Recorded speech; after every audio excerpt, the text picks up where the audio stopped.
Apat yung confirmed natin na papi. Yep, that's me. You're probably wondering how I ended up in this situation. Hello, what's up, Bully Fam? Kung di ka pa nakasubscribe sa ating channel, mag-subscribe ka na at i-share mo ang video na to. Paki-like na rin, yun. Yan natin to. Yan si Boss Mark. Yeah. November 22. Nag-hit yung ating elixir at ayan, progesterone na kaagad kay Brother Mark. At ang resulta ay...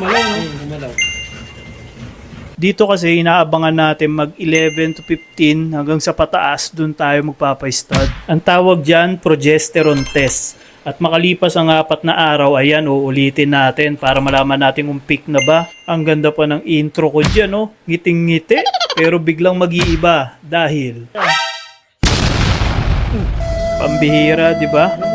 Nakakalungkot talaga yan. Dahil sa aming mga breeder, 6 months na naman ang bubunuin naming pag-aantay bago mag-hit ulit ang aming mga alaga. Dahil nga akala natin tayo ay nalagpasan na. Dito, living the life muna tayo. Pictorial kasama si Elixir. Wow. Dumaan ang Christmas. Yan, Christmas party namin yan. Dumaan ang New Year. Ayan, tamang siya kami dyan. Nanood yung fireworks. Takot na takot si Ada sa fireworks. Until...